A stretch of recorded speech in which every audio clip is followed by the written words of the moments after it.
Okay. Slide saya nampak Nampak? Okay, saya share santai-santai je ya. Okey. Okay, Bismillahirrahmanirrahim. Assalamualaikum warahmatullahi wabarakatuh. Selamat petang diucapkan kepada Kak Ita, Puan Airi dan Puan Nai. Jadi pada malam ni insyaAllah lah kita nak berkongsi sedikit ilmu tentang pewarisan harta Islami, di mana satu ilmu yang dia sebenarnya kadang-kadang setengah orang dia memikirkan berilmu ni macam ilmu yang tak nak dengar, sebab kadang kita rasa macam kematian tu satu ketakutan, tetapi sebenarnya kita perlu tahu sebab at the end of the day mati tu adalah satu perkara yang pastilah. So sebab tu kenapa ilmu pewarisan ni satu ilmu yang sangat penting untuk kita sebagai umat Islam. So terlebih dahulu saya kenalkan diri. Boleh panggil saya Syikin. Alhamdulillah tahun ni tahun ke-9 saya bersama dengan Wasiat Shop dan juga Kausar Group, di mana Wasiat Shop ni adalah sebuah syarikat amanah patuh syariah yang terbesar di Malaysia lah. So kami dah 21 tahun berada dalam industri pewarisan, di mana fokus kami ni adalah bantu pemilik harta buat perancangan semasa hidup, dan selepas kematian kita bantu waris-waris mereka untuk menguruskan pusaka. So ini adalah antara kita punya forte lah dalam industri pewarisan, dan di luar sana ada juga syarikat-syarikat amanah lain yang mungkin puan-puan pernah dengar lah. Okay, so saya juga antara yang aktif lah berkongsi ilmu pewarisan ni, sebab kita rasakan ini adalah salah satu tanggungjawab kita, sebab tak ramai orang di luar sana yang berkongsi ilmu ni. Jadi saya, Kak Ita, mengambil tanggungjawab tu untuk berkongsi lah dengan umat Islam supaya kita dapat banyak ilmu di luar sana. Okay, kalau kita tengok sedikit macam mungkin dekat sini Puan Airi ataupun Puan Nai mungkin pernah lalu, mungkin tak pernah lalu. Macam Kak Ita pernah lalu dah kematian mengejut, mak dah meninggal. Jadi ada isu-isu pusaka yang berlaku tu kita boleh jadikan daripada pengajaran lah. So kalau kita tengok hari ini ada lebih daripada 90 ada lebih daripada 70 bilion pusaka beku, dan daripada nilai tersebut 90% adalah hak milik orang Islam. Kenapa Oh. benda ni berlaku? Sebab orang Islam ni dirasa ada faraid, tetapi hakikatnya faraid ni dia tak terlaksana dengan sendiri kalau tak ada orang yang menguruskan. Dan kat Okey. sini statistik ni kalau tengok dia 2016 tau yang official. Sehingga ke hari ini tak ada statistik rasmi yang dikeluarkan oleh JKPTG. So kita pun tak berani nak kongsi kat luar sana. Kalau tengok ada banyak paper cutting yang menyatakan 100 bilion, 90 bilion, tetapi yang rasmi saja yang kita berani pakai. Sebab takut nanti jadi isu kan. So kita guna yang rasmi 2016 ni 70 bilion. So kita memang dah estimate lah nilai ni memang makin lama makin meningkat lah. Okay, dan kalau kita tengok tentang pusaka ni, kadang-kadang lah ada persepsi mengatakan tak apalah harta kita tak banyak, takkanlah waris nak berebut. Tapi hakikat sebenarnya, sekecil-kecil harta pun boleh berlaku perbalahan. Macam saya, experience, klien saya dulu, arwah isteri dia meninggal tu ada van goreng pisang, jual goreng pisang tu, arwah ni ada anak perempuan saja, itu pun direbutkan oleh adik-beradik arwah. Jadi kalau kita tengok bukan Oh. harta bukan harta yang mahal sangat pun. Tapi macam kes ni ada kapcai, macam kes tu saya lalu van ada 3 buah van vanet tu kan pergi niaga tu, itu yang menjadi rebutan sebenarnya. Okay, dan kalau tengok Okey. itu juga boleh melibatkan emosi lah. Kalau kita tengok baru-baru ni kes yang berlaku di Kelantan ni, bergaduh sepupu ke bapa saudara macam tu lah. So punca dia apa? Punca dia tak puas hati isu pusaka. So kalau kita tengok kes tu mungkin daripada tanah nenek ke tanah bapa saudara ke, dia jadi dah lapisan demi lapisan, itu yang menyebabkan dia bergaduh sesama dia tu.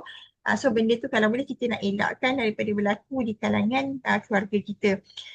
Dan ada setengah ibu bapa yang saya jumpa, kalau mereka ni ada hartanah yang bebas hutang, pilihan yang mereka buat adalah tukar terus nama kepada anak tu. Tetapi ada risiko bila tukar nama tu.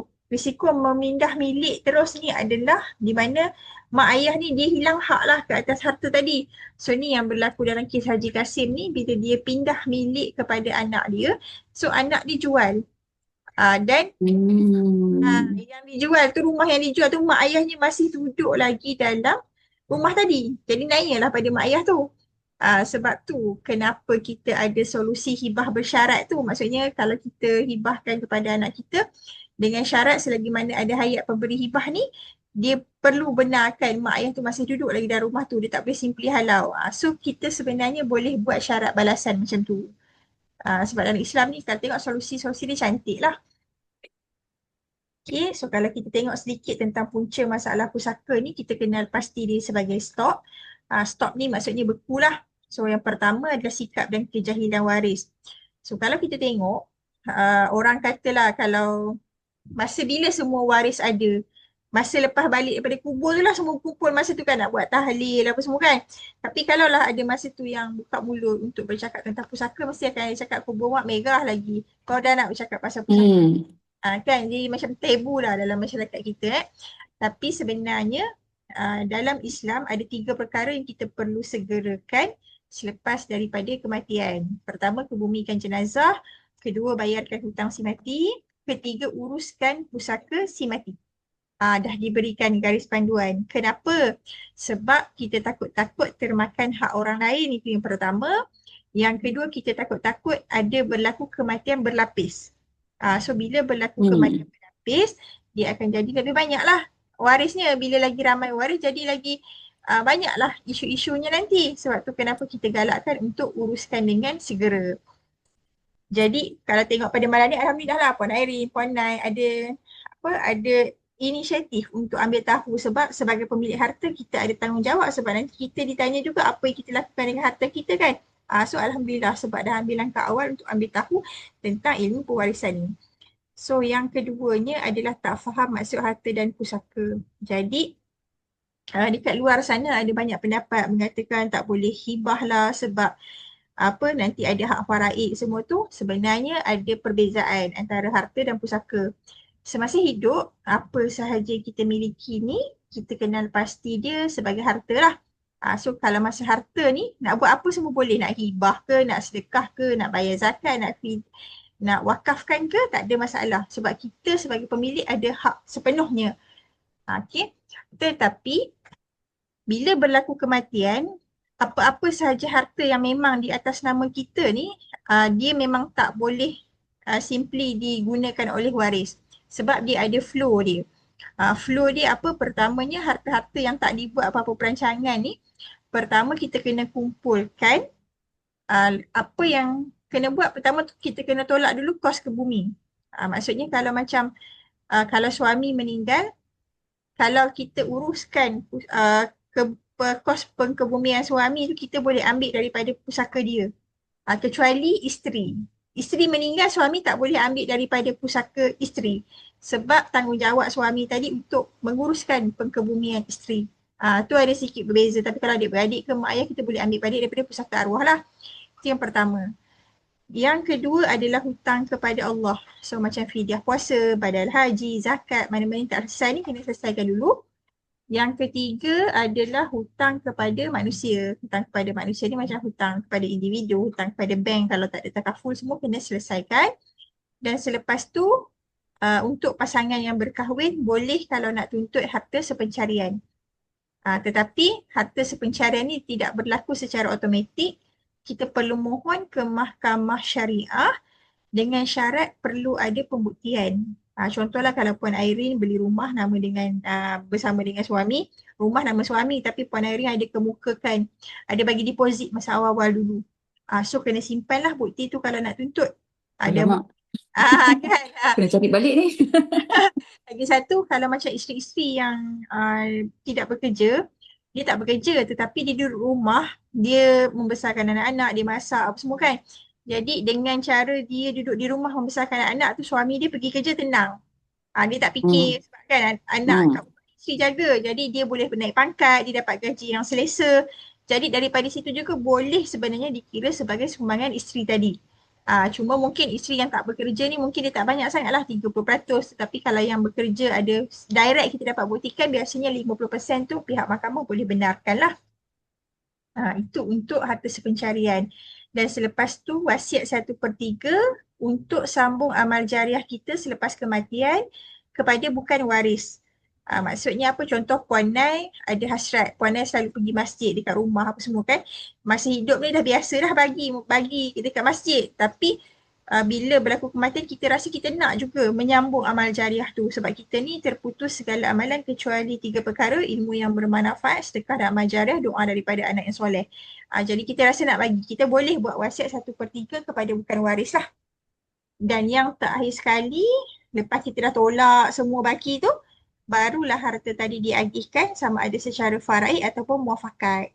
So yang wajib tahu faraid dulu. Kalau lepas tu nak tolak bahagian baru boleh. Tapi tak boleh kita kata tak apalah bagi je lah sama rata tanpa waris-waris tahu, tak boleh lah. Kena tahu dulu berapa dia punya nilai dia. So dekat sini kalau lah tak ada baki lepas tolak hutang, lepas tolak harta pencarian semua tak ada baki, tak adalah faraid tu. Ni ada juga berlaku kesilapan dalam masyarakat kita di mana ambil faraid dulu tapi hutang arwah tak dilangsaikan, dah tinggal pula pasangan duk kena bayar seorang. Tu benda kita kena tahulah dalam proses untuk menguruskan pusaka tu. Okay, so saya bagi analogi kat sini untuk memudahkan nampaklah. So kalau lah masih hidup, seorang suami dia ada duit RM50 dalam poket dia jadi duit tu dia nak beli makan isteri dia ke, dia nak bagi, dia nak belanja kawan-kawan dia ke, bolehlah. Tetapi tiba-tiba suami ni tadi jalan-jalan berlaku kemalangan meninggal dunia. So duit dalam poket dia RM50 tu bukan lagi hak dia, isteri pun tak boleh ambil sebab duit tu ada hak waris faraid dalam tu. So contoh kita ambil kes lah, nanti saya boleh buatkan untuk Puan Airin dan Puan Nai kiraan faraidnya. Ni adalah contoh lah. Maksudnya kalau seorang suami meninggal, dia ada mak ayah lagi, dia ada anak lelaki, anak perempuan dan juga isteri. Portion mak ayah bagi suami yang ada anak-anak ni 1/6. Isteri 1/8 kalau seorang isteri lah, is one. So kalau kata lebih ada is one, is two, isteri is four, so bahagilah 4. Bahagi berapa bilangan isteri tu. Dan juga anak lelaki, anak perempuan ni 2:1. So benda ni digariskan dalam surah An-Nisa ayat 11, ayat 12 dan ayat 176 tentang pembahagian faraid. So ini kalau duit ni dia mudah lah sebab kita tak gunting duit, kita boleh agihkan. Tapi di Malaysia ni ada satu isu yang melibatkan rumah dan juga tanah. Sebab rumah dan tanah ni kita tak boleh nak potong-potong. Kan, tak boleh nak sempadan-sempadan. So apa yang berlaku, ada 3 situasi. Yang pertama, contoh kes ni, mungkin mak ayah kata tak apalah kami melepaskan hak bagi kepada anak-anak, menantu dan cucu. Tetapi berapa banyak kes yang macam ni, daripada 10 kes hanya ada 1 sahaja yang akan melepaskan hak macam ni. Itu statistik daripada pejabat pusaka lah. Daripada 10 kes, 1 kes. Situasi yang kedua, diorang tak nak rumah dan tanah tetapi diorang nak duit. Jadi contohlah dalam kes ni bahagian mak ayah 12/72 campur, dua-dua ni 24/72. So katalah nilai rumah ni RM500,000, so balu dan anak ni kena bayarlah 24/72 daripada RM500,000 baru boleh keluarkan nama mereka daripada geran rumah ataupun tanah tadi. Itu kes yang situasi yang kedua. Situasi yang ketiga, diorang tak nak duit. Tapi diorang nak nama tu dimasukkan dalam geran. Kenapa? Pertama kita kena tahu. Kalau duduk area Klang Valley, duduk Johor, hartanah ni kalau kita simpan dari hari ke hari makin meningkat kan. So bila nak jual perlukan persetujuan bersama. Kita tak boleh simply kata tak yalah lepas je lah kat situ, tak boleh sebab mereka ada hak. Jadi inilah antara isu yang kita nampak kenapa ada kepentingan kalau kita kan kita tahu kita beli rumah tu untuk siapa, untuk anak-anak kan. So ada keperluan lah untuk kita buat perancangan ke atas rumah ataupun tanah tadi. Okay, dan yang seterusnya adalah kenderaan. So kenderaan dia tak sama macam rumah dan tanah tadi sebab rumah dan tanah dia boleh masuk lebih daripada satu nama dalam geran tapi kenderaan tak boleh. So kebiasaannya untuk kenderaan ni siapa yang ambil kenderaan ni dialah yang akan bayar bahagian faraid orang lain. So even kalau macam contoh saya ingat satu kes saya dulu arwah suami ni dia beli kereta masih berhutang tapi alhamdulillah ada HPRT, Hire Purchase Takaful. So hutang kereta pada masa tu ada lebih kurang RM50,000 so langsai. Tetapi dari sudut pembahagian balu ni kena bayar kepada keluarga mertua dia sebab masa berlaku kematian tu mak dia bedridden, ayah dia Alzheimer. Jadi bila dalam keadaan yang macam tu, yang buat keputusan tak nak melepaskan hak ni adalah Apa? adik-beradik lah.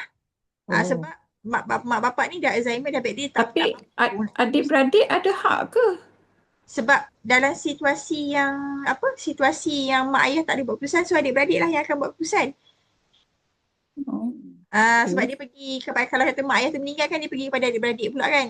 Hmm. So dalam kes ni memang adik-beradik ni memang menuntut lah untuk dibayar bahagian tu. So balu pun kena bayar lah 24/72 dalam kes tu. Arwah ni ada anak lelaki je 2 orang. Tetapi walaupun ada anak lelaki, kita nampak kat situ dia tak secure lah bila dia meninggal dalam keadaan mak ayah dia tak sihat tu. So itu antara Yalah. isu yang kita nampak berlaku lah. Dia yang menjadi isunya, walaupun ada mak bapak, adik-beradik yang lain kita tak tahu kan? Dia ada Dia pengaruh kat situ. dia ada pengaruh pada mak bapak Ah, ni. Mula-mula betul. mungkin sekali cakap, oh, okey tak apalah, bagilah dekat bini dengan cucu-cucu atuk kan.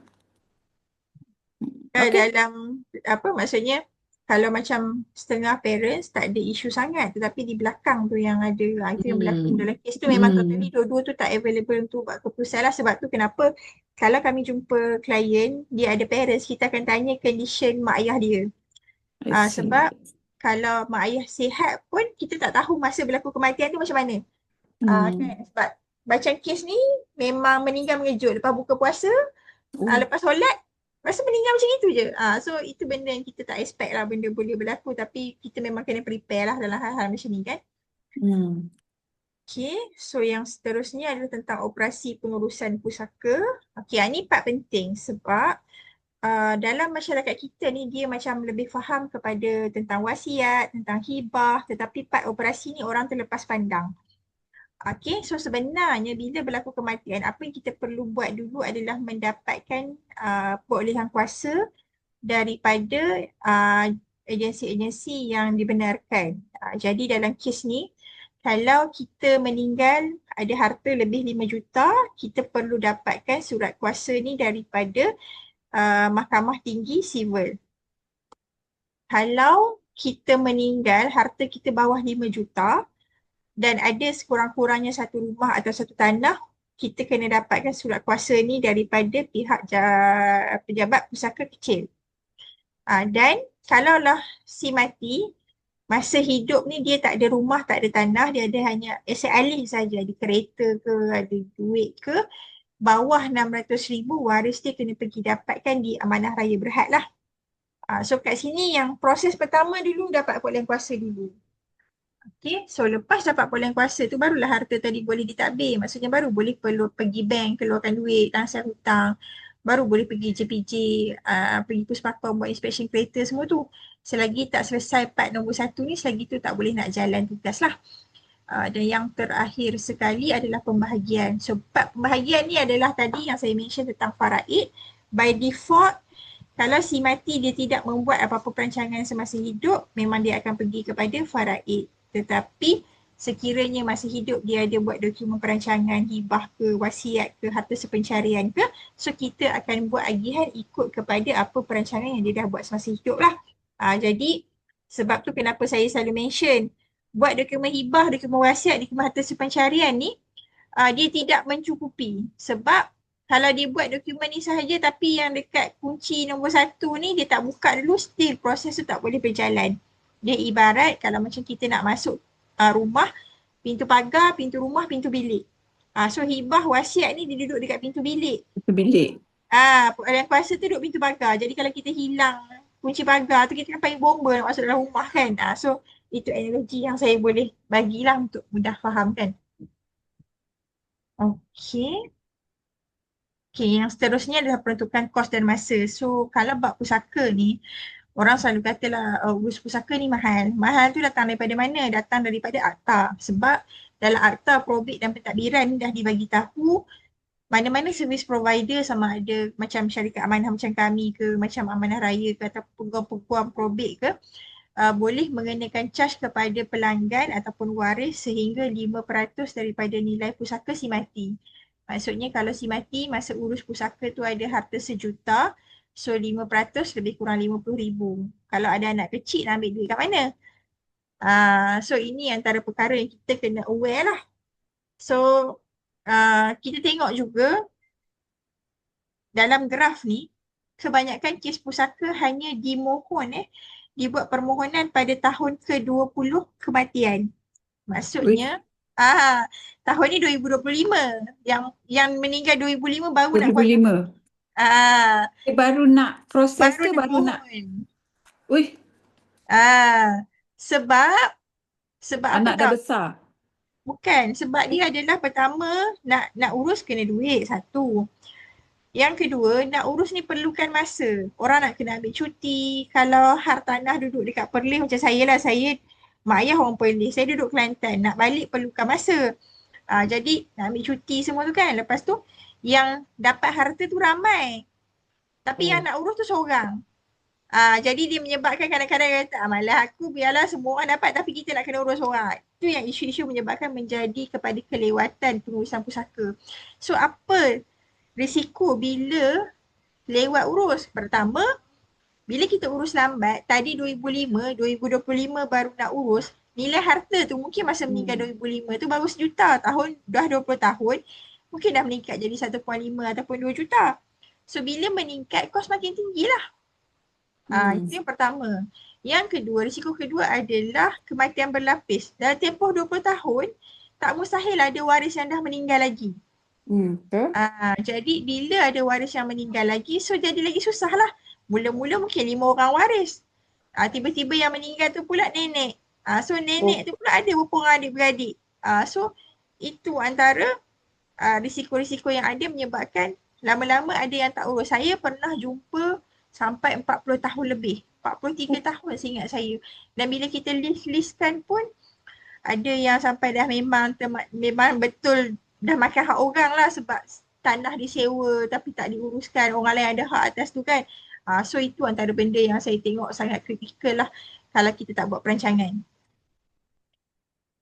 Okey, so ini tentang peruntukan kos dan masa. So dalam Islam ni memang ada tuntutan untuk kita buat perancangan. So seeloknya kita dah tahu, kita ambil tindakan lah untuk memulakan perancangan.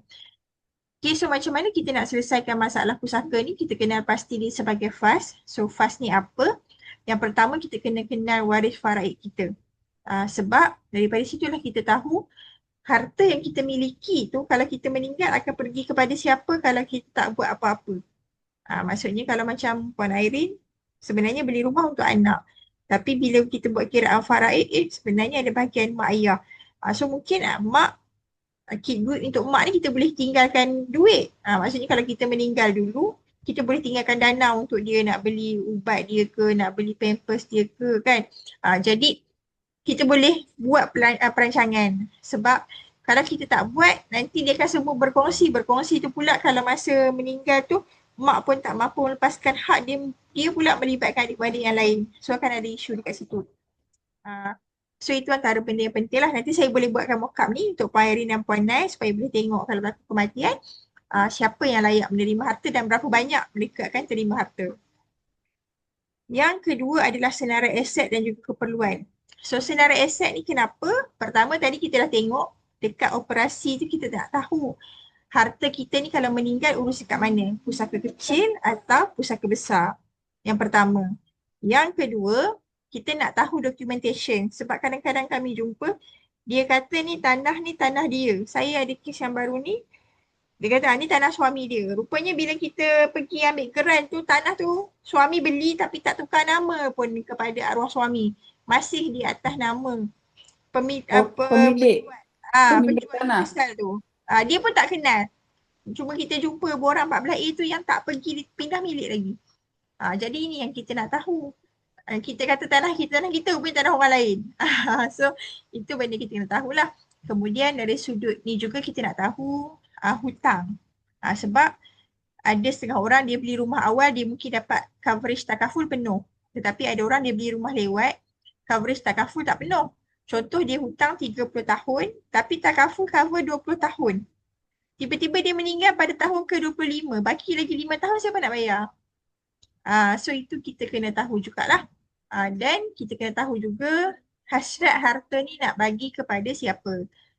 Sebab of course setiap aset tu kita dah beli, masa nak beli tu kita tahu dah anak-anak ni esok kalau tak ada nak tinggal kat rumah mana. Ada orang rezeki dia seorang satu anak, seorang satu anak satu rumah. Ada orang rezeki dia satu rumah untuk semua anak. Jadi benda-benda ni kita kena tahulah. Okey, dan nanti saya sharekan tentang solution. So ini adalah sedikit background lah tentang syarikat tadi saya dah mention kan. So Cuk, Cuk. Tadi fast tu kan? S tu solution, T? T tu tindakan. Tindakan tu nanti saya Oh, mention apa okay. benda nak buat. Alright. Okay, so solution tadi saya dah mention tentang 3 kunci tu.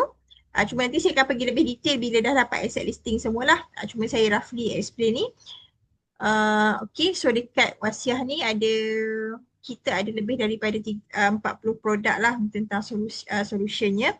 Dan sampai kepada hari ini kalau orang tanya macam mana kalau operasi Wasiah tutup, sebenarnya syarikat amanah ni dia tidak boleh tutup operasi dia.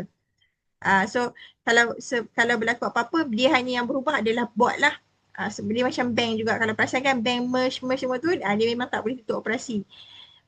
Okay, dan ini adalah kita punya CEO Tuan Haji Arifin, dan saya sharekan jugalah, ni adalah barisan lembaga pengarah kita kenapa pihak Wasiah boleh bertahan sampai ke tahun ke-21 ni. Di belakangnya ada bot-bot yang bekerja lah. So salah seorangnya adalah Tan Sri Datuk Wira Azir Ali, ni adalah mantan Hakim Mahkamah Persekutuan. Kalau ingat kes PMX kita, so inilah salah seorang hakimnya, sudah ada pencen dan bekerja dengan kita lah. Dan kalau untuk makluman lah, di Wasiah Shop ni kita punya dokumen hibah setakat ini Alhamdulillah tidak ada lagi dokumen hibah yang ditolak oleh pihak mahkamah. Kenapa? Kerana di belakangnya ada panel penasihat syariah yang membuat kajian tentang dokumen-dokumen hibah ni, dan saya pun belajar direct dengan mereka lah. Dan salah seorangnya adalah pengerusi panel penasihat syariah ni adalah Datuk Seri Dr. Mansur Cik Teh, di mana beliau ni adalah mantan Hakim Mahkamah Rayuan Syariah. So maksudnya memang orang yang biasa mengesahkan dokumen hibah di Malaysia ni. So jadi maksudnya mereka tahulah apa keperluan mahkamah. Dan ada 3 orang penting ni, Dr. Nasri Syam, Ustaz Dr. Zamrul Muda dan Datin Dr. Noliza ni. Mereka ni bukan sahaja panel syariah dengan kami, tapi mereka ni juga adalah panel penasihat di Majlis Agama Islam Negeri-Negeri Selangor, Kelantan, Negeri Sembilan, sebab di Malaysia tak ramai yang pakar tentang hibah dan wasiat ni.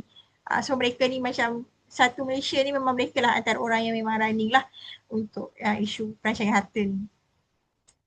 Okay, so tadi nanti saya sharekan tentang Al-Wasitah ni, tapi saya tak share dulu sebab bila kita dapat asset listing ni susah sikit nak buat keputusan lah. Cuma saya just mention untuk kunci 1 tadi saya dah bagi tahu kan, dekat Mahkamah Tinggi ataupun dekat Pejabat Pusaka, kita start dengan Al-Wasitah ni bermula serendah RM65 sebulan kalau harta bawah 5 juta.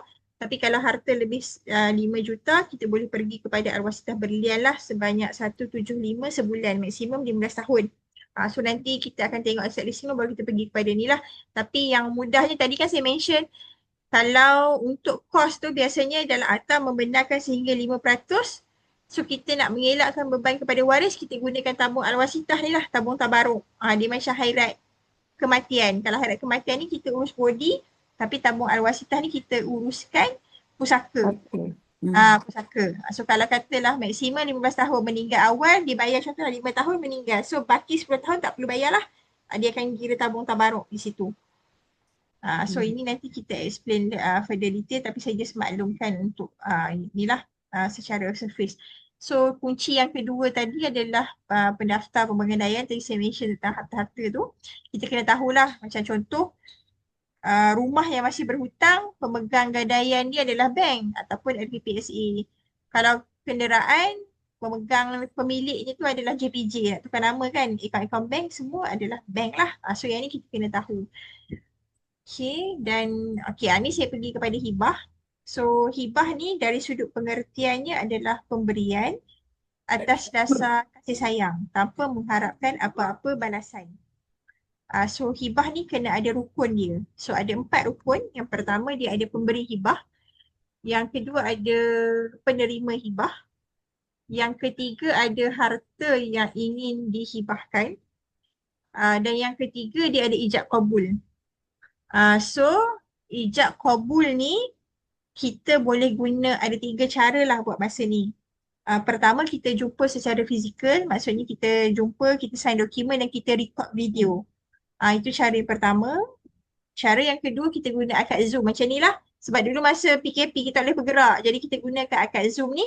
So video Zoom ni adalah video utama yang dijadikan bukti. Dokumen bukti kedua. Kalau yang akad fizikal tu dokumen bukti utama. Video bukti kedua. Dan yang sekarang ni yang latestnya adalah kita guna application. Mudah sikit lah sebab kita pakai dalam telefon saja, kita just install application tu, pemberi penerima dia just baca tik-tik-tik dalam tu dan perunding saja sebagai saksi. So boleh pilih mana-mana method lah kalau nak buat untuk akad hibah ni. Dan hibah ni kalau kita bagi kepada anak, cucu, cicit dan generasi kita ke bawah, kita boleh tarik balik tanpa perlu persetujuan mereka. Sebab dalam Islam diberikan kuasa macam tu lah. Kecuali kalau kita beri kepada pasangan, beri kepada anak angkat, beri kepada orang lain yang bukan susu galuh ke bawah, yang itu perlukan keizinan. So kita kena tahu jugalah sebelum buat perancangan tu, kita tahu kita nak bagi pada siapa. Dan penerima hibah ni boleh sesiapa saja. Maksudnya kita boleh bagi kepada bukan waris, kita boleh bagi kepada waris, kita boleh bagi kepada individu atau organisasi, kita boleh bagi kepada Muslim dan non-Muslim. Sebab saya pun ada juga kes-kes mu'alaf. Jadi dia nak bagi kepada kepada mak dia yang masih di agama asal. So maksudnya dia bolehlah gunakan kaedah hibah tu. Sebab by faraid mereka tidak layak mewarisi sebab dia berlainan agama. Sama juga kalau macam orang yang ada anak angkat, dia nak bagi pada anak angkat pun boleh gunakan kaedah hibah ni. Dan hibah ni dia berkuat kuasa semasa hidup. Maksudnya, contohlah Puan Airin hibahkan kepada Puan Nai. Nama tak tukar lagi dalam geran, tetapi akadnya dah berlangsung. Ijab kabul dah berlangsung. So, semasa hidup, hibah tu dah sah. Cumanya, bila Puan Airin hibahkan kepada Puan Nai, Puan Airin kata, sementara aku ada Nai, nak duduk dalam rumah ni. Jadi, boleh dibenarkan. Maksudnya dia boleh bertasaruf, pemberi dan penerima tu mereka boleh ada syarat-syarat lah kalau nak letakkan. So tak ada masalah. Kalau contoh ada setengah orang dia hibahkan kepada anak dia tapi masa hidup tu dia nak makan lagi hasil sewa daripada rumah-rumah dia. So tak ada masalah. Boleh juga letakkan syarat tu selagi mana syarat-syarat tu tidak bertentangan dengan hukum syarak lah. Contoh kalau isteri kata, bang saya hibahkan rumah ni kepada abang dengan syarat saya meninggal, abang tak boleh kahwin lain. Tu tak boleh lah. Yang mana syarat-syarat yang melanggar hukum syar'i itu tak boleh. Tapi yang tidak melanggar hukum tu boleh, insyaAllah. Okay, dan mana-mana harta hibah ni dia terkeluar daripada pusaka. So kalau saya recap balik tadi, saya mention pasal harta dan pusaka. So yang hibah tu duduk sebelah harta. Maksudnya dah terkeluar dah. Dia tak pergi kepada pusaka lah, faraid semua tu tak ada kat situ. So maksudnya kalau kita dah hibah rumah, so hibah rumah tu dapat kepada penerima bila berlaku kematian, tapi yang harta lain yang tak dibuat apa-apa perancangan, yang itu saja yang perlu diagihkan mengikut hukum faraid lah. Oh, okey. Dia ada beza dia kat situ. Maksudnya apa-apa harta yang ada kalau dah dihibahkan, katakanlah harta pusaka yang ada kalau dihibahkan tak boleh dikira pusaka lah. Betul, kalau harta yang dah dihibahkan dia tak kira pusaka. Sebab rukun hibah ni dia semasa hidup. Maksudnya pemberi bagi masih hidup, penerima terima masih hidup. Dia berbeza kalau wasiat, pemberi bagi masa hidup, penerima terima lepas kematian pemberi. Itu dia jadi wasiat. Faraid pun sama. Faraid ni dia hanya akan berlaku bila Kalau dah berlaku meninggal. kematian. Selagi hidup ni tak adalah faraid, nak faraid apa, orangnya hidup lagi kan. So itu antara benda-benda kita perlu garis lah, garis timeline gitu Okay. So ni tadi saya mention tentang persetujuan tu betul daripada 20 kes waris setuju mufakat. Baki tu memang mereka tidak bersetuju untuk mufakat lah. Okay, so kat sini saya kongsikan ada 12 golongan kritikal yang perlu untuk merancang harta. Dalam kes ni macam Puan Airin tadi ada mention, ada anak lelaki, anak perempuan, ada mak lagi. So dalam situasi ni, anak lelaki, anak perempuan ni kalau ikut faraid 2:1. Tetapi dalam situasi-situasi tadi pun saya masuk kelas Azhar Dr. Liza pun dia bagi tahu kita disunatkan kalau mak ayah ni disunatkan untuk menyamaratakan kalau kita nak bagi supaya nak menjaga hubungan baik di antara kita dan anak-anak dan juga anak-anak tu sesama mereka. Dia macam kalau kita beli barang pun kita akan beli sama kan, pergi bercuti balik semua orang akan dapat. Macam itulah yang disunatkan dalam Islam. Dan kemudiannya situasi yang ada kadang-kadang anak lelaki ni dia agak dominan.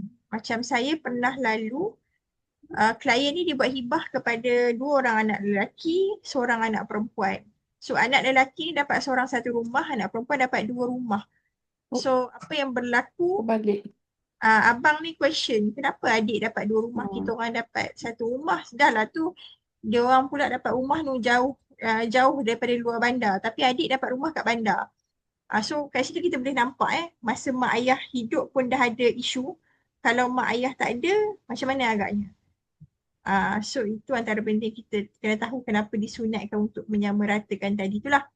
Dan kalau macam kita ada mak ayah, macam saya mention tadi, macam kes yang saya lalu tu, sebab kita tak tahu bila berlaku kematian tu condition mak ayah kita macam mana. Dan mungkin kat sini saya tak sharekan semualah. Tapi kalau ada lah individu ataupun sahabat-sahabat macam tadi kan ada mention pada saya, ada yang anak perempuan saja, ada individu yang berkahwin semula kan. Jadi dekat situ, dekat situ tu tadi ada keperluan-keperluan untuk dia orang buat perancangan lah. Sebabnya kalau individu yang berkahwin semula tu ada bahagian yang suaminya ada anak lain, isterinya ada anak lain. Bila berlaku kematian tu dia akan ada isu nantilah. Dan lagi kritikal kalau daripada perkahwinan baru tu mereka ada anak bersama. Yang itu lebih kritikal lagi. Sebab nanti dia akan melibatkan antara adik-beradik yang lain ni yang daripada perkahwinan mula-mula tu akan jadi isu kat situ lah. Okay. So kalau ada kenalan-kenalan yang dalam dalam sini yang beli rumah secara bersama, anak angkat ataupun mungkin pasangan yang tak ada zuriat, ahli perniagaan ke, boleh kongsikan ilmu ni dengan mereka supaya mereka juga dapat manfaat lah. Anak OKU pun kritikal lah. Sekarang ramai kita nampak anak autism kan. So kat sini kita tengok masa hidup pun mak ayah susah nak jaga. Kalau mak ayah tak ada macam mana? So itu kita kena tengok dananya nak dana daripada mana. Lepas tu kalau yang jaga nak kena bagi upah pada yang jaga. So itu benda-benda tu mereka perlu tahulah. Okay. Okay, so ini adalah proses di mana kalau pelanggan kita di wasiah ni, kalau berlaku kematian, biasanya kita akan dapat satu kad, nama dia kad legacy. So bila berlaku kematian, pihak waris boleh berhubung dengan perunding ataupun contohnya dalam kes ni Kak Ita lah. So kalau kita pun tak tahu, kita pun mungkin kita yang meninggal dulu. So kalau kita yang meninggal dulu, boleh terus call pihak wasiah. So pihak wasiah dia akan datang ke rumah, buat kutubah pusaka kepada waris-waris. Jadi dalam kes ni, dia lebih mudah lah, maksudnya kalau contoh lah saya ambil contoh macam saya sendiri masa arwah abang ipar saya meninggal, kakak arwah ni adalah pelanggan pihak syarikat lah. So bila berlaku kematian, pihak Jabatan Legasi datang buat kutubah pusaka kepada waris. So jadi lebih mudah sebab arwahnya ada mak ayah lagi, arwah pula anak sulung. So macam ada soalan-soalan tu pihak syarikat dia boleh jawab secara profesional. Sebab kalau menantu nak bercakap dalam keadaan yang sedih pun dia akan ada isu juga kan. So itu antara benda yang mudah lah bila ada pihak profesional yang bercakap. Dan kemudian daripada situ kita akan terus proses buat permohonan sama ada kes tadi di Pejabat Pusaka ataupun di Mahkamah Tinggi. Dan ada juga kes-kes yang berlaku bila berlaku kematian, kita buat khutbah pusaka semua ni, ada di antara waris faraid yang tidak bersetuju dengan hibah yang dibuat. Kita hari ni ada lebih daripada 500 kes yang dicabar oleh waris. Maksudnya buat pun cabar tak buat macam mana. So itu antara benda yang kita tahulah daripada data yang kita ada. Dan Alhamdulillah setakat ini kes kita tak ada lagi yang ditolak sebab tadi kita dah pastikan panel syariah kita memang dah tahulah benda apanya dan yang keperluan pihak mahkamah. So sebab tu kena pastikan kalau buat dokumen hibah ni betul-betul dokumen yang solid lah. Sebab tu kita sangat ketat lah part-part documentation dan juga recording video semua ni. Okay. So lepas daripada tu kita akan bawa semula ke Mahkamah Tinggi ataupun ke pihak pusaka untuk keluarkan perintah pembahagian. So kat sini lepas dah dapat perintah semua ni tugas waris lah pula untuk pergi tukar nama di pejabat tanah. So maksudnya dari sini satu sudutnya dia memudahkan urusan waris lah. Sebab prosesnya tak banyak yang waris kena buat, hanya bila berlaku kematian tu buat panggilan pada kita, dan ada dokumen-dokumen yang kena pergi persuruhan sumpah tu still ada. Tapi tak banyak lah. Cuma dokumen semua kita bantu sediakan sebab mereka dah buat pembayaran awal kepada kita masa hidup tu. So mudahlah kepada waris. Okey, so itu sedikit sebanyak perkongsian, dan untuk tindakan ni, ini yang saya boleh cadangkan untuk melantik pentadbir lah. Jadi maksudnya kalau macam tadi kan saya ada mention kepada Puan Airin tadi dari satu sudut, kalau kita yang ada anak bawah umur ni, uh, kalau suami kita meninggal, penjaga harta by default bukan isteri. Tetapi wasi nombor satu adalah datuk kalau datuk tu ada lagi. Okey, dia Datuk lepas tu barulah pergi kepada wasi yang dilantik oleh bapa. Maksudnya, kalau kita nak jadi penjaga harta untuk anak bawah umur, kita kena minta suami kita untuk lantik kita lah sebagai wasi. Barulah kita ada hak untuk menjaga harta anak tadi. Sebab ni ramai orang tak tahu dalam situasi ni. Sebab dia terkandung dalam Akta Undang-Undang Keluarga Islam atau kita panggil dia AUKI, di mana penjaga harta pertama bapa, kedua datuk, yang ketiga baru wasi kepada wasi yang dilantik oleh si bapa tadi. Sebab dalam satu sudut kita Cuk, Cuk, hmm, apa maksud bapak ni kalau the wife yang meninggal lah? kalau wife meninggal, bapa dia bolehlah jadi penjaga harta kan, sebab bapa dia ada Bapak, lagi. bapak wife or suami kepada anak-anak? Suami kepada isteri yang Okey, meninggal tu. okey. Ah, Cuma yang jadi isu ni kalau suami meninggal lah, bila isteri tu tak dapat hak penjaga harta. Kalau isteri tu meninggal, kita tak risau sangat suami boleh jadi penjaga harta kan. Hmm. Okey, so part penerangan tu saya dah habis. Kalau ada apa-apa soalan, mungkin kalau nak bertanya boleh. Cuma kalau bab nak buat perancangan tu, mungkin kita perlukan sesi one to one lah, sebab kita nak tengok dari Betul. sudut aset listing kan. Sebab setiap orang aset tak sama, keperluan hasiat semua tak sama. Tapi yang secara generalnya, kalau ada soalan boleh bertanya lah. Saya cuba bantu jawab mana yang boleh. Hmm. Okey, okey. Thank you atas penerangan Kim. So hopefully fahamlah kan tadi yang dia kata kalau suami kita meninggal, bapak dia lah, bapak mentua kita lah kalau dia ada lagi kan, dia yang akan jadi wasi kan. Dia lah ni kan ikut akta keluarga kan. What if kalau macam macam bapak kata apa dia datuk kata tak apalah isteri uruskan. Adakah kena dapatkan konsen dari mana-mana pihak ke? Kalau datuk tu memang tidak bercapability untuk menguruskan dan dia memang melepaskan hak, so bolehlah, maksudnya sama ada kalau kes tu bicara di mahkamah tinggi ataupun di pihak pusaka, so bolehlah melepaskan kepada isteri tadi. Cuma dalam certain kes yang kita nampak ada isu ni adalah yang dia nak menjaga hak, contoh kalau ingat kes arwah abam. Ingat tak? Hmm. Arwah tu ada Hmm. Abang. anak lelaki berumur kan. Jadi kat situ kalau orang tengok kenapa dia pula ni, sebab arwah ada anak lelaki, tetapi isunya adalah bila Bawa macam laki bawa umur. itu kan bagi kepada keluarga suami. Mak Ah, dia. Mak dia, Mak dia dia ada sebenarnya lagi ada kan. Ada adik ah, laki. betul, adik laki dia. adik lelaki tu. Sepatutnya dia bagi kepada bapak lah, tapi bila macam tu, pengaruh daripada adik-beradik tu yang menyebabkan jadi haywire macam tu. Hmm. Okey, okey. Siapa baru join tu? Ana J Zaimi Anak ke? J. Puan Nana baru masuk. Ana J Zaimi Ana Ah, pernah tanya juga kan saya sebelum ni, dah lama lah pasal ni kan. Tapi kalau Ana nak tanya boleh juga. Boleh je. So, dia ada hal apa pasal abang dia kot. Kes hari tu abang dia. Ana punya mic off. Hmm. Tak dengar ke? Ana mic off Ana. Dia ada tak kat situ? Tak tahu ada kot. Saya dengar Okay. suara. So itulah dia punya kes. So ada apa-apa kes yang yang nak tanya ke Nai nak tanya apa ke pasal kes apa kalau macam harta Nai ada cash, ASB, tabung haji kan. Nak macam mana nak terus buat hibah ke? Nak tanya dengan Puan Syikil lah. Nak hibah ke? Nak Faraid ke apa show yang terbaik ke untuk Kena anak-anak hibah Nai? kot sebab aku dah lah tak ada lelaki, lepas tu aku tak ada anak lelaki. Ibu Tak, tunggal, anak semua perempuan. Okey, takut parent Nai tak dengar. Tak dengar sangat. Tinggal mak seorang. Hmm?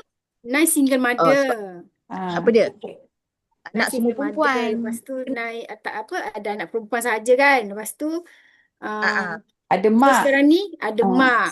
Ada Mhm. ada abang, ada abang, adik lelaki ada. ada. Both ada. So kalau Nai punya just nak tahu kalau Nai punya harta if something happens to you pergi kat siapa Sekejap saya buat Bini sedia abang faraid. lah kan? apa kita ada ni family Kita ada tree sekejap, kot ni. Nanti Puan Syikin dia sebab kita ada apa pengiraan tau dia ada sistem. So Oh. dia akan Okay. tunjuk berapa banyak Sekejap ya, saya ke buka. mana ke mana. Aku ni reta dah lah tak banyak pun. Nanti Tak at least dah mesti terang. sampai ke tangan yang berhak tau. Dia jangan melencong ke orang yang tak berhak tu. Kalau Dan macam Nai, aku nak sampai ke anak-anak aku sebab kalau tak sampai. That's why you have to plan. adik-beradik Make sure berapa? diorang benda tu diorang dapat. So tak payah kena tangan orang lain lah dapat kat mak ke. Okey, kejap saya buatkan untuk Puan Nai. Puan Airin punya boleh buat juga. Okey, Kita Puan punya Nai, Patut faraid. single, ada mak lagi. Anak perempuan berapa orang? 3. 3 anak perempuan. Adik-beradik berapa lelaki, berapa perempuan? Oh, ni sistem Yang sama Ada- mak ke? Oh, ada lain mak Ya. Okey, yang kandung dulu, maksudnya satu mak, satu bapa. Satu mak, satu bapak, 2 lelaki. 2 ada lagi lelaki. adik-beradik Baik. mak. Okey. Ada yang sebapa. Satu bapa, mak lain. Yang sebapa. Yang lelaki nak tahu yang lelaki Lelaki dan perempuan. Kalau yang sama mak, bapa, 2 lelaki, 2 perempuan. So saya nak 3. So 4 beradik. Okey. Yang lain kejap nak kira. Mak bapak adik-beradik satu mak satu bapak kan. Ada 4, 2 lelaki, 2 perempuan. Yang Dua lain lelaki, 2 perempuan ni termasuk Puan Nai ke perempuan tu? Jadi seorang je lah. Seorang lah kakak. Seorang je. Sekejap Kak Nai dengan abang dengan adik. Abang adik lelaki. Oh semua ada lagi kan? Ada yang dah meninggal, yang adik-beradik mak lain ada yang dah meninggal. Yang ada lagi. Sekejap tengah kira yang ada lagi. Ramai ke Nai? Ramai ke? Berapa orang semua? 11. Oh, patutlah. ramai. Hebat. Aku rasa yang Apa meninggal, rezeki. yang meninggal seorang. Bapa apa adik-beradik lain mak lain bapa pun ada bahagian ke? Dia kalau ikutkan kandung ni dah cukup kuat lah. Tapi kalau ada tu kita boleh prepare lah. Ni nampak. Ni kan. Bakri, Zam, aku rasa aku ada 5 kot yang lelaki. Yang lain bapak ni. Lepas tu yang tu dah meninggal. Lepas tu yang perempuan tambah lagi 1. Aku rasa lah, aku nak kena kira lah. Lebih kurang lah. Ni saya buatkan dulu. Kalau tengok ni yang kandung ni dia cukup kuat lah. Tapi kalau kandung ni tak ada, kita boleh kira yang seibu sebapa seibu. So, kalau tengok kat sini, maksudnya kalau berlaku apa-apa kepada Puan Nai, pertama portion mak. Mak punya portion adalah 15/90. Okay. Portion anak perempuan ni 20/90 setiap seorang. Okay. So, yang adik-beradik lelaki dapat 6/90 setiap seorang. Dan yang perempuan dapat 3/90. So by faraidnya mereka ni ada hak lah sebab dalam kes ni Puan Nai tak ada anak lelaki dan ayah pun dah tak ada. Dia kalau ada ayah habiskan. Tapi ayah tak ada, so adik-beradik lah. Nenek ada lagi tak? Nenek ni mak kepada mak ada tak ada So ni kalau situasi Puan Nai. Okay, sekejap. Saya just buat kat sini. So nanti Boleh buat dia kalau semuanya Lah dengar. dapat kat anak boleh tak? semua dapat. Yelah, maksudnya kalau nak buat tu boleh buat hibah lah. Ni saya Ha. cerita ni kalau tak buat apa-apa. Ha. So kalau tak buat apa-apa ni adalah by default dia lah. Jadi Puan Nai boleh nampak lah. Okay. Sekejap, nanti saya snapkan ni. Nanti saya bagi ni. Okay. Lepas tu kita tengok Puan Airin punya. Puan Airin punya, Puan Airin ada suami, mak ada lagi kan? Mak ada lagi. Ada lagi dua Anak 2 lelaki, 1 perempuan. lelaki, 1 perempuan. Cuk, aku kena naik bilik jap. Kena Tak apa Puan Eh. Nai terus. nanti aku kalau masih on lagi aku join balik sebab nak settle hal mak kat atas. Tak apa. Alright. Tutup dulu semua Okay. Okay, thank you, Nai. So kalau Puan Airin punya, so portion suami adalah 15/60. Mak punya Yang- portion 10/60. Yang adik-beradik ni tak payah. Adik-beradik tak ada sebab ada anak lelaki. Oh, okay. I Ah. see. Okay. Faham. Kecuali kalau katalah masa berlaku kematian tu mak dah Alzheimer ke bedridden ke kan. Dan adik-beradik ada. Adik-beradik adalah. Adik-beradik pihak ada lah. bahagian kat situ. I see. Okay. Okay, so Puan Nai punya, Puan Airin punya 14/60 setiap seorang bagi anak lelaki dan 7/60 untuk anak perempuan lah. Okay. Okay. So nanti boleh tengok hasrat ni macam mana. Okay, lepas tu kita nak kira untuk suami. Okay, suami, mak dia ada parent lagi ke? Ada. Ada. Okay. So, anak lelaki 2, anak perempuan 1. Okay, so kalau untuk harta suami Puan Airin, kalau berlaku kematian, portion Puan Airin adalah 15/120. Mak ayah dia 20/120 setiap seorang. Maksudnya 40/120 lah. 40/120 lah. Lepas tu bagi anak lelaki 26/120 dan anak perempuan 13/120. 26/120 tu seorang ke atau berdua 26/120? Seorang. Sebab dia anak lelaki kepada anak perempuan ni 2 nisbah 1. I see. Okay. So ini portion dia lah. So kalau kata ada aset-aset bawah nama suami, elok untuk buat perancangan lah. Sebab kat sini nanti dia akan ada risiko-risiko dia kan. Okay. Ada kat sebelah. Baru join. Okay. Untuk Puan Ana ada kat situ. Macam rumah yang belum habis dibayar, itu consider aset ataupun macam mana? Rumah yang belum dibayar dikira aset lah. Belum habis dibayar. Kita beli rumah, kita ada ambil takaful kan. So bila berlaku kematian, takaful tu langsai hutang tu. I see. Tapi yang takaful tu kita kena tengok lah pula dia ada condition berapa tahun tu lah kan. Betul. Lepas tu kita kena tengok macam gini. Kalau tak cukup, kita boleh buat preparation lah. Maksudnya, okay, kalau kita berlaku kematian, duit daripada mana nak ambil untuk lansaikan baki hutang tu. Contoh saya ada dulu klien tu, dia dah berumur 70 lebih tapi dia masih lagi ada rumah-rumah yang berhutang.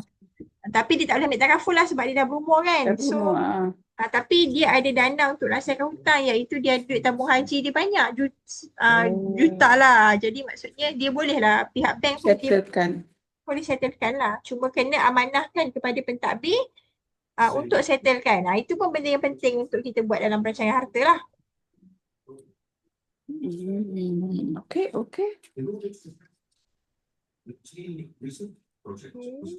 Ada soalan lain ke yang saya boleh bantu? Puan Ana ada kat situ ke? Kes nak bertanya apa-apa?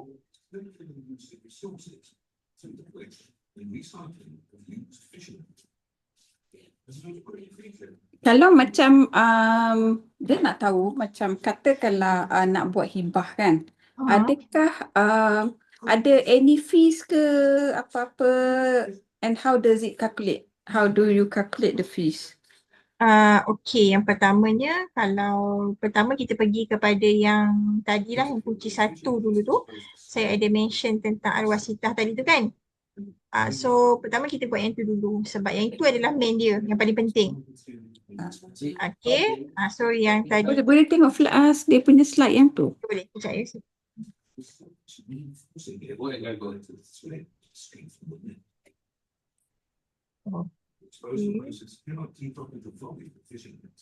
So kalau tengok yang kepada arwasitah ni, Puan Irene kalau tahun ni umur berapa? 50. 50. So kalau 50, anggaran aset bawah 5 juta atau lebih 5 juta? Oh, di bawah. Kita tanya, nanti kata salah sebut, marah orang. Bawah 1 juta je. Yes. So kalau yang untuk pertamanya kunci satu Puan Yang Kuasa ni, Puan Irene boleh mulakan dengan arwasitah dululah yang RM80 sebulan ni. Maksimum 15 tahun. So dia memang cover untuk harta 5 juta lah. So kalau Puan Irene kata tadi bawah 1 juta, so maksudnya nak ke 5 juta tu dia lambat lagi. So tak ada masalah. Maksudnya lagi 10 tahun ke, kalau 5 tahun, kalau beli aset baru pun kalau tak sampai 5 juta memang carry on bayar 80 ni je lah. Dia tak ada peningkatan. Macam saya dulu saya dah buat lama, saya punya RM48 je sebulan. So yang ni sebab yang dah baru dan di coverage dia agak besar lah. So kalau macam kita nak ambil macam apa ni, arwasitah, kata kalau nak ambil arwasitah ni, kita kena listkan apa harta yang kita ada ke ataupun macam mana? Ke later on baru Kalau Puan tahu, maksudnya kalau anggaran tu memang dah tahu. tak dengar. Sorry, saya terkeluar.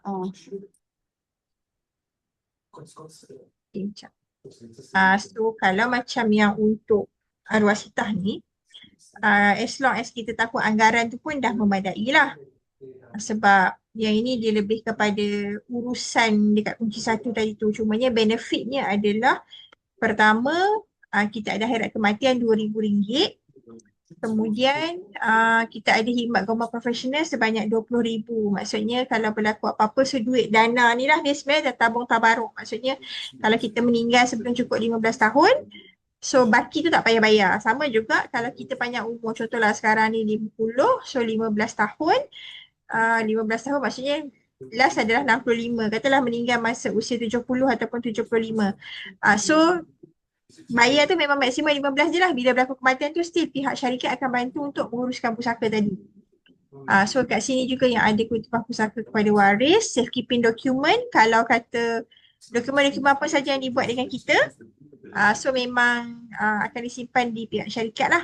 Dan kemudiannya dokumen praktikan wasi. Tadi saya dah mention kan pasal wasi tadi tu. So kalau untuk yang pelanggan yang ambil arwasitah ni, memang dia dah ada dokumen praktikan wasi percuma. Sebab kalau macam tak ada arwasitah, dia just buat DPW saja, wasi saja, dia kena bayar 400 lah dengan kita. Tapi kalau yang buat wasitah ni tak perlu sebab memang dah ada dalam tu. Dan kemudian nak buat wasiat 1/3 untuk sambung amal jariah, so ada juga dalam ni. So kalau kata ambil arwasitah, dia tak perlu bayar lah 400 ni. Tapi kalau kata yang tak ambil, dia memang kena bayar 400 lah. 800. Jadi macam kalau ambil yang arwasitah ni, semua-semua yang daripada 1 sampai 6 tu tak payah bayar? Tak payah bayar. Berlaku kematian? Betul. I Dia see. dah cover dah. Okay, so kalau macam Puan Irene 80 lah sebab umur lebih daripada 45. Kalau bawah 45 dia bayar 65. I see. Okay, so kalau tengoklah total benefit dia 23,900, tapi maksimum lah kalau 15 tahun untuk klien mencarum, maksudnya dia bayar sampai 14,400. Tapi kalau meninggal awal, tabung orang lain bantu dia lah. Okay. So ni untuk kunci satu dulu. So kunci ketiga iaitu untuk hibah tu. Tadi Puan ada tanya pasal dia punya fee. So kita kena tengok dulu aset apa yang Puan nak buat hibah. Itu yang pertama. Dan nilai lah. Maksudnya sebab dokumen hibah ni dia tak boleh letak semua aset dalam satu dokumen. Maksudnya kalau hibah rumah dan tanah, dia hibah hartanah je. Kalau barang kemas je. Okey. Jadi nanti saya bagi dengan Kak Ita borang asset listing. Nanti Puan boleh senaraikan. So daripada situ kita boleh buatkan sebuah harga lah. Puan boleh tulis siap-siap kat situ hasrat nak bagi pada siapa, dan baru kita boleh buatkan dia punya hasrat dia. Okey. Tapi untuk permulaan tu, kalau Puan nak mula dulu, Puan boleh buat alwasitah dululah. Rasakanlah kalau macam masa kita masih hidup kan, kita cakap okey, nanti kalau mami meninggal, semua barang kemas bagi dekat kakak. Boleh macam tu ke? Dia jadi wasiat lah. Tapi tak bertulis. Dia sebenarnya bertulis atau tidak ni, dia macam satu prosedur dekat sini lah. Sebab kalau bertulis, kita boleh baca, maksud kita tahu. Tapi kalau macam tak bertulis ni, kita perlukan kemukakan saksi, betul ke tak dia. Yalah, katakanlah macam kita panggil adik-beradik ni, kalau mami meninggal, barang kemas bagi kat kakak. Mami punya duit dalam bank semua dapat kat abang. Macam tu boleh ke? Ayat Puan tadi, kalau mami meninggal tu, dia menyatakan wasiat. So, dalam Islam, dia tidak ada wasiat pembahagian harta kepada waris. Yang ada hanyalah wasiat pembahagian harta kepada bukan waris, maksimum 1/3 tadi. Jadi bila kita buat wasiat kepada waris, kalau ada waris yang tidak bersetuju, maka wasiat tu terbatal lah. I see. Okay. Okay, faham? Kerana ayat Puan tadi lah, kalau mak meninggal kan, kalau mami meninggal. So itu je dah membuktikan benda tu wasiat. Okay. So kalau nak bagi, dia kena bagi sekarang. Bagi je lah terus macam tu lah. Betul. Maksudnya, okay, mami bagi barang kemas ni pada kakak. Tapi masa mami hidup ni, mami nak pakai dulu. Macam tu tak apa. Maksud kita ada macam tu boleh. Tetapi maksudnya kalau kita hanya bercakap berdua, so kat mana nanti kita nak membuktikan pula. Maksudnya kakak kata, mak dah bagilah dulu kat kita. Tapi tak ada bukti. Maksudnya sebab berdua je yang tahu kan. Sebab tu yang perlukan kepada dokumen tu sebenarnya.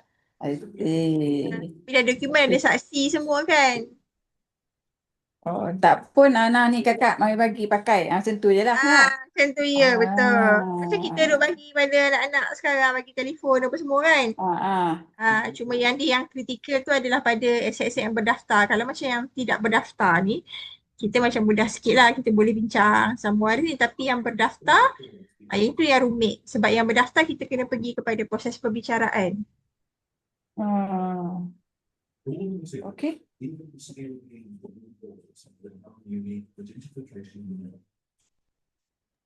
Okey.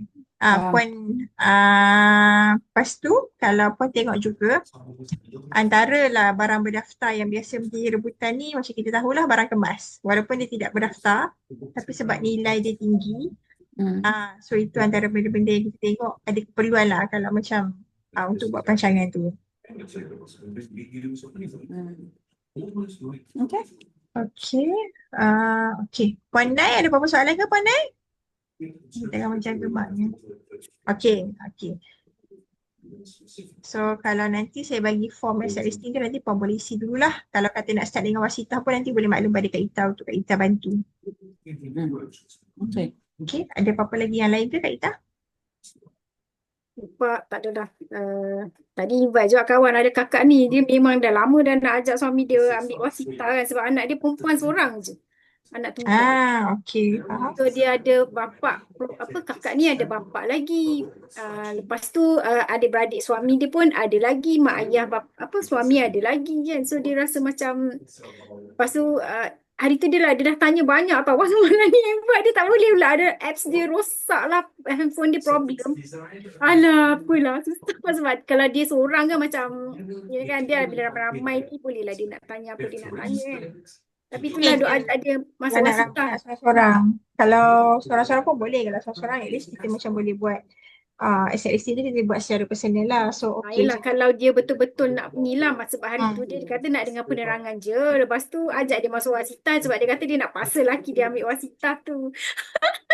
Sebab dia kata dia tak tahu adik-beradik ipar tak tahu lah. Memang cakap okey-okey je, kita tak akan minta apa-apa kan. So kita tak tahulah dia sebab dia dah pernah tengok ada saudara yang mula cakap macam ni lain kan, lepas orang tu dah meninggal jadi lain kan. So dia rasa macam takut lah kan. Tapi bukan kena dekat family dia, kena dekat kawan dia ke macam tu lah. Tapi tak apalah, nanti kalau ni pun kalau dia nak buat apa, buat macam tu lah. Buat asset listing ke apa dia punya ni kan. Sebab dia suri Boleh. rumah je Kin. Suami Ah, dia yang kerja, anak dia dah kerja dah.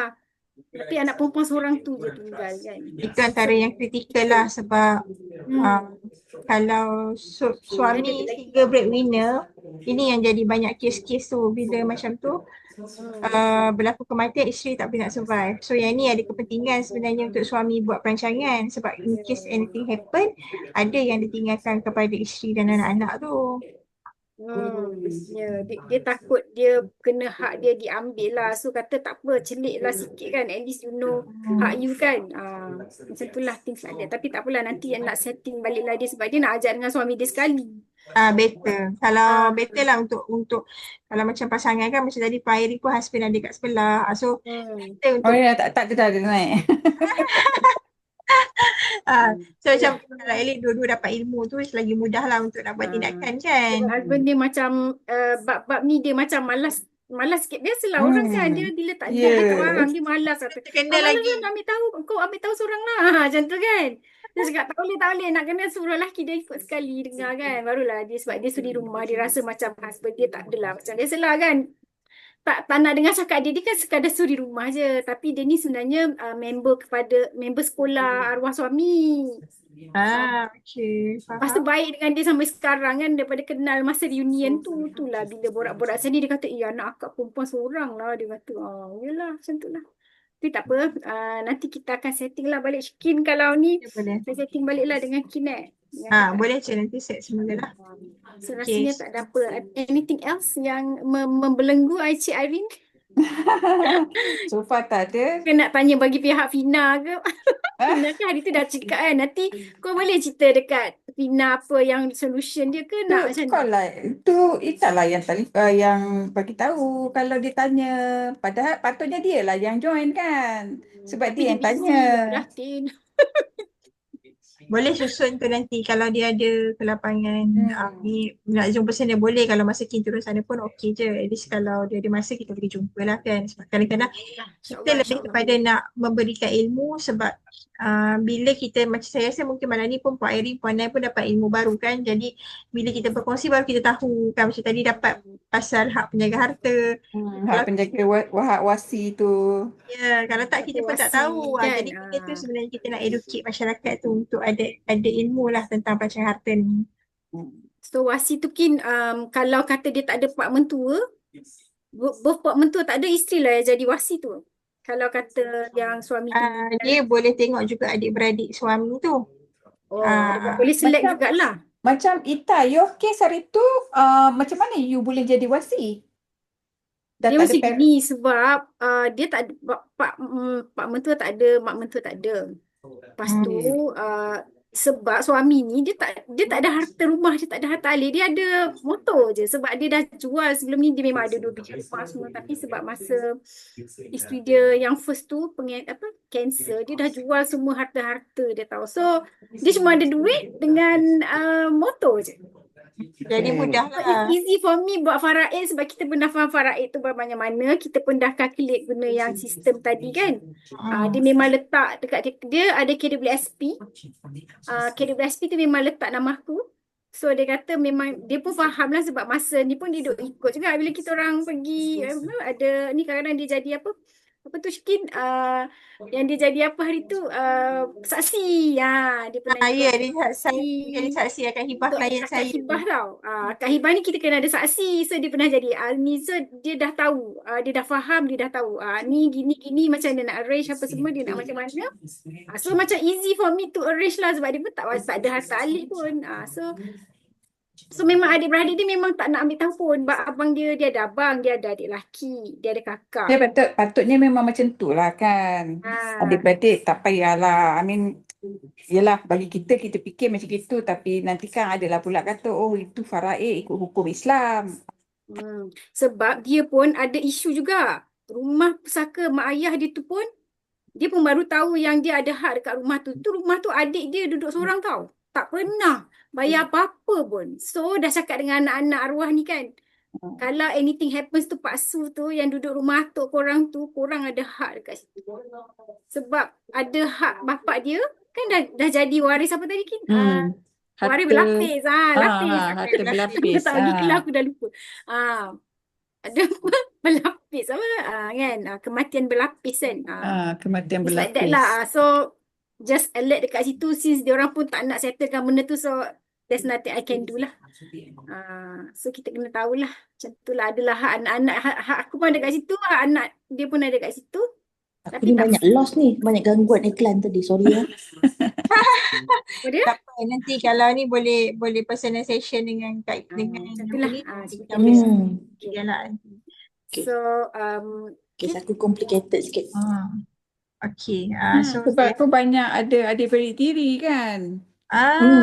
ya, sebab ada belah sana. Ada isu juga. Adik-beradik sebapa. Tiri ke satu bapa lah. Sebapa, Kat sebapa. sini kan kira kandung kan Kin kan? Seibu ada. Seibu ada. Seibu. Sekarang ni kira harta dia bab seibu je lah, seibu sebapa je lah. Dia sebenarnya kalau ikutkan betul-betul dia seibu sebapa lah, kandung je, tetapi dia ada juga risiko-risiko dia. Kalau lah katalah berlaku kematian dulu, mak ada lagi. So bila mak meninggal, bahagian mak tu pergilah pula kepada yang anak-anak lain juga. That's why lah kenapa kena, maksudnya semasa kita sihat, so kita boleh buat perancangan, sebab hibah ni dia tak boleh buat dalam keadaan maradul maut. Maksudnya keadaan yang menghampiri maut. Maksudnya kalau cancer stage 4 ke, masa tu kita baru nak buat, tak boleh. So sebab tu masa sihat terpaksa kan, macam terpaksa buat. Dia tak boleh masa dah bedridden. Kalau kita tengok ada kan situasi macam tu, dah dekat hospital baru nak buat, tak boleh lah. Dia kena buat masa sihat. Sihat tubuh badan, waras akal fikiran dan tidak berada dalam keadaan maradul maut. Dia punya sebelum kena sakit buat dululah. Betul. Dah sakit tapi dah baik alhamdulillah. Dia kalau sakit yang biasa macam dekat contohlah dekat Malaysia ni, kencing manis, darah tinggi, jantung tu benda biasa. Itu dia bukan maradul maut. Tapi yang maradul maut ni yang doktor kata lagi 6 bulan je. Ataupun lagi setahun saja, sebab kalau contohlah dia buat hibah, tiba-tiba dia meninggal disebabkan penyakit tu kurang dari setahun, maka hibah tadi terbatal, dia jadi wasiat. Okay. Jadi wasiat perlukan pula kepada persetujuan waris. Tapi kalau kata dia buat dalam keadaan maradul maut, tapi dia meninggal bukan sebab penyakit tu, dia meninggal sebab dia aksiden, itu tak kira maradul maut dah. Boleh kena kanser batu aksiden, so dia tak kira dia kena kanser lah tu, yang maradul maut tu. Kira aksiden lah. Sebab kematian tu bukan sebab Tiba-tiba. Bukan sebab sakit. bukan sebab sakit dia, tapi sebab dia aksiden. Tu dia tak kira pula. So tak batal lah. Itu tak batal. Yang ni dalam tafsiran enakmen hibah negeri 9. Dia tafsirkan macam tu. Okay, noted.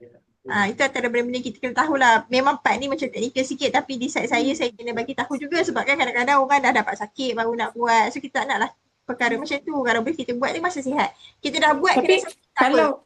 kalau macam kanser baru early cancer, early stage, Stage itu one kan. masih boleh buat lah. Yang tu tak ada masalah. Macam saya ada klien saya, masa dia buat dengan saya, dia dah 10 tahun kena kanser. Hari ni ada lagi, dah 9 tahun dah dia buat dengan saya, dah 19 tahun kena kanser. Tapi dia masih sihat, yang tu tak kira. Umur dia panjang lagi lah. Umur dia panjang lagi. Ada peluang lagi naik. Alhamdulillah. Dah Saya free survivor. cancer free, so okay lah. Boleh buat. Okay, cancer free boleh buat. Dia kalau dia sakit, lepas tu dia baik, lepas tu dia kena semula, tu lain dah. To relapse. Itu yang relapse. Tapi kalau ikut doktor tak pernah ada istilah cancer free. Sebab dia dah start ada kan. Cancer free. Faham? Okay. So, Okay. saya harapkan perkongsian pada malam ni dapat memberi manfaat dan dapat menambah ilmu Puan Airi dan juga Puan Nai kat Ita sendiri. So insyaAllah nanti apa-apa nanti boleh follow up dengan Kak Ita lah. Kalau nak buat perancangan tu, nak buat wasitah ke apa ke, boleh follow up. Dan kalau perlukan personal session, nanti boleh set appointment dengan saya untuk Zoom personal lah. Mungkin lebih terror lah kalau korang nak ada complicated punya je mana harta yang kan. boleh. Mungkin Ada lebih rancang terror. betul. Cik nak rancang tapi bukannya ada reta sangat pun. So, kita kasi Ada. harta tu pun kena buat juga. Kan? Motor baru beli kan? Ah, Dia Kereta complicated. ada. Dia, Kereta tak, dia ada. complicated. Dia complicated satu hal. Satu sebab ramai adik-beradik lain. Lagi satu, harta-harta yang aku beli tak letak nama aku sebab nama aku tak boleh pakai. Aku pinjam nama akak aku. tu pun ada isu juga pakai nama proxy. Kalau kakak meninggal dia jadi pusaka kakak. Ha, Dapat kat anak aku kakak. nak kena heret Ha. akak aku untuk buat sebab Ya. Dia lah kena buat perancangannya. Banyak kes macam ni kita orang jumpa, especially kadang-kadang yelah yang ada isu pasal nama tu satu, kadang-kadang politician dia orang ni takut macam apa, Nama terkait ke? nama terkait kan, jadi dia letak nama orang lain, tapi dari satu sudut benda tu dibeli untuk waris mereka, so ada keperluan untuk mereka yang dipinjam nama tu untuk buat perancangan. So ada dua masalah dekat situ. Ada dua situasi lah untuk pandai, tak apa nanti kita boleh sidang, kalau nak buat perancangan boleh panggil kakak sekali untuk dengar lah. Kakak pula memang tak berkahwin. Oh, single. Tak ada Kat tak single? berkahwin, tak ada anak. Adik-beradik lah macam tu. Yang waris terakhir adalah adik-beradik lah. Adik-beradik yang lelaki yang dua orang kan, yang seibu sebapa kan. So maksudnya mak tu dia dapat mak tu dapat 1/6. Habis adik-beradik yang sebapa tadi tu tak dapat lah. Kalau akak jadi apa-apa kat akak aku, yang adik-beradik sebapa lain tu boleh hak termasuk Kakak ni apa? Kakak kandung ke? Kakak kandung. Kakak kandung dia pergi kepada yang lelaki. Lelaki tu dua orang dengan Puan Nai sendirilah. Oh, yang adik-beradik sebapa tadi tu Satu tak bapak kira. satu mak je dapat kan? Dia satu bapa satu mak, Kalau- sebab yang kandung ada Sahaja lagi. dikira. Kalau yang kandung dah tak ada dan Baru yang dapat. kandung tu tak ada anak lelaki, baru dia pergi kepada sebapa dan seibu tu. bukan kalau ikut faraid dia janji sebapa ke? Sebab Tak. sebab Dia kakak kandung pernah dulu. khusus dekat Amanah Raya, masa dia kerja Amanah Raya, dia kata dia orang akan kira yang sebapa, yang semua adik-beradik sebapa untuk Dia kira, tapi dari sudutnya dia kalau ada kandung dia kandung dulu. Maksudnya kalau habis yang dah kandung ni, kiranya adik-beradik lelaki tak ada, anak lelaki daripada adik-beradik lelaki tak ada, baru dia pergi sebapa.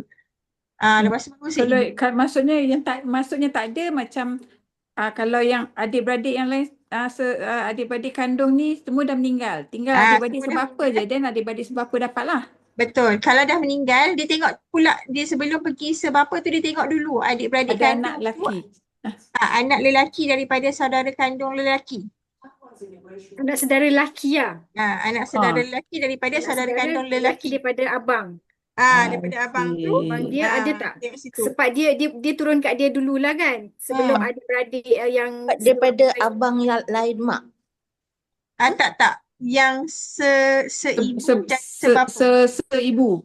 abang kau lah, abang dengan Abang adik kau kan? lah, abang kau. Abang Dua orang tu. anak dia ada anak lelaki tak? Ada. Dia ada dua anak. Anak lelaki dia dapat dululah. kat dia. So kalau abang kau meninggal, anak lelaki dia pula lah. dapat. Dapat bahagian. Bagian Naila kan. Selipar aku nak putus rupanya. Banyak dia Selipar complicated, tu kena pun- faham sikit-sikit. Selipar tu pun slow-slow. boleh faraid tau. Lah, kalau Dah dapat lama berat. aku dah beli banyak tapi aku tetap pakai slipper ni. Tak tahu kenapa. So sebab tu plan terus letak anak nombor 1 dapat berapa harta, anak nombor 2 tu nama hibah lah kan. Hibah bersyarat. Buat hibah bersyarat. Lepas apa ni? Yelah, Aku nak kena, first aku kena slotok dengan akak aku dulu. Sebab pakai Slotok. dia. sebab Nama dia tapi kau yang bayar. Aku kan bankrupt. So kena bincang macam mana Kena lah. yang itu kena buat proxy dululah kan. Betul. Dia maksudnya dia kena buat lah. So aku kena cakap dengan akak aku dulu. Tak bagi faham dululah nak kena buat apa kan. Naik sebab Nai ada kes yang masih kini kan. Lalu harta kita, nama kita lah kan. Ni harta tak boleh pakai nama. Due to the disease ke? Ha? Sebab hari tu kau sakit tu ke? Bukan. Sebab tu. Tak, pasal Aku pakai nama aku. blacklisted. I see. Blacklisted. Dia Jadi nama tak boleh pakai nama Nai, tapi Nai yang punya. Nai yang bayar bulan-bulan. Aku, Faham. Nita, aku ni muflis sebab ex aku pakai nama aku. Dia sudah buat najis itu orang. Macam cerita. Sorry, Hmm. sebab itulah. Oh. Yelah, tapi macam itulah. Tak apalah, kita faham kalau situation tu. So, Ha. tahulah apa Hmm. tindakan yang boleh dibuat lepas Benda ni nak kan. advice Better. lah kalau macam tu. Okay. Jadi memang pakai nama kakak. Okay. So kakak ada keperluan untuk buat perancangan nanti. So nanti mungkin boleh sit down dengan dia. Sebab benda ni orang lain tak tahu. Memang aku dengan kakak aku je tak tahu. Adik-beradik memang tak tahu. Tapi kalau macam tu kan, kalau macam tu, Kakak Nai bolehlah buat hibah kan? Yalah, Boleh. mana Dia itu boleh. yang aku kata Akan aku ke anak kena Nai. Kan? cakap dengan kakak aku. Cumanya Sebab- maksudnya dari sudut pembayaran mungkin Puan Nai lah yang bayarkan. Sebab maksudnya Bayar harta memang aku bayar semua. Yang Dia aku buat beli hibah semua tapi memang nama. Nai bayar hibah macam tu kan? hibah tu Puan Nai yang bayarkan. Sebab nak bagi dapat kepada anak tu kan. Dengan nama kakak hibahkan kepada anak Nai, tapi untuk bayaran hibah tu Itu semua aku. aku Sebab bayar aku beli barang, aku beli kereta, benda semua memang aku yang bayar. Pinjam nama kakak aku je. Perlu ke nak bercakap kalau macam tu? Kau beritahu je lah Solution dia, kan kat Kak solution Nurul dia. kan? Beritahu je lah Kak Nurul, Kak, nama Yelah. kereta ni aku buat hibah untuk bagi ni. Boleh je kan? Yelah, nanti aku kena cakap Kan? kat aku lah. Sebab benda antara ni antara aku dengan akak aku. So adik-beradik lain tak tahu. Jadi kalau lah jadi apa-apa kat akak aku misalnya. Otomatik benda tu dah jadi yang Jadi faraid nanti. pun dah jadi faraid under akak aku. Tak pasal-pasal jadi orang lain punya. Betul. Mengenai pada anak-anak lah. Sebab anak-anak ada keperluan untuk nak menggunakan aset-aset tu. Jadi benda tu yang merisaukan ke apa benda kan. Sebab agreement ni antara aku dengan akak aku je. Orang lain tak tahu. Jadi tak kalau tahu. on paper orang tahu itu harta akak aku. Tengok list. Ui, banyaknya harta Kak Nurul. Macam Tiba kereta Serena pun harta Kak Nurul. Wow. yelah, tu anak aku tak dapat apa. Yelah, benda tu bukannya kita nak kan, dia terpaksa buat macam tu. So kita Lepas tu akak aku pula single kan. Lagilah. Habis dia pecah-pecah semua.